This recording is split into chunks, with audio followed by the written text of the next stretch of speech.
There's so many organizations out there for good reason for, childhood cancer, and there's these great, huge organizations, the American Cancer Society, blah, blah, blah. But the young adult thing is such a between the cracks segment. It's that part of your life, is that quarter life crisis where you're supposed to have things figured out, but you don't. And just as you're starting to get on with your life, just as your life's going like this, we all know, something happens. So I was diagnosed November 2011. I had a seizure in the middle of the night, and then I was rushed to the ER, and I ended up having brain cancer in my right frontal lobe, and now it's currently a grade 3 anaplastic astrocytoma. Did you have surgery? Yep, I've had 5 surgeries. Wow. I was diagnosed at 10 and a half. My mom is the one who, she noticed I was losing energy.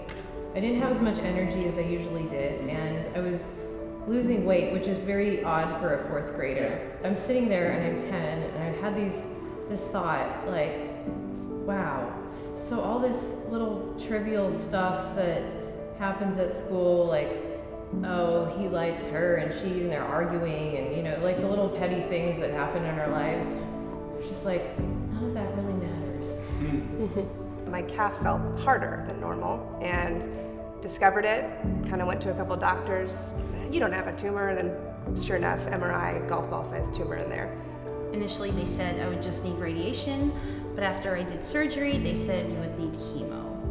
But it was told it was a good cancer, the good kind. If you have cancer, you have the good kind. I was told how many people were told the exact same thing? I was told the exact same thing. If you have a brain tumor, this is the one you want to have. Yeah. Well, I don't want to have a brain tumor. Can I joke about cancer?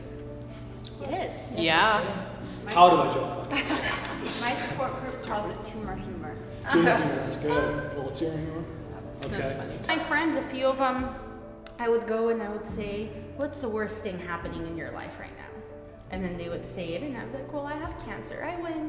I always used humor. Humor always kind of saved me. When you're in a really serious, tense moment, if you can cut a joke into there, I feel like people laugh harder than they ever would before. And so humor got me through the whole thing for sure.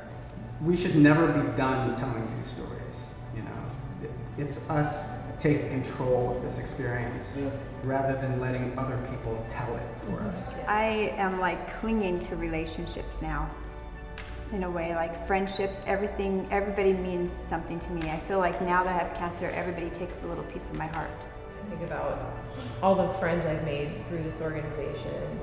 It's priceless. You have friends now that they get it because they've gone through it, and even if it wasn't the same cancer as you, it doesn't matter because we're all this cancer family. I believe it's remarkable and how much you become more humble. As time goes by, you start, everyone else, builds relationships. You start, finding new people with the same diagnosis or different.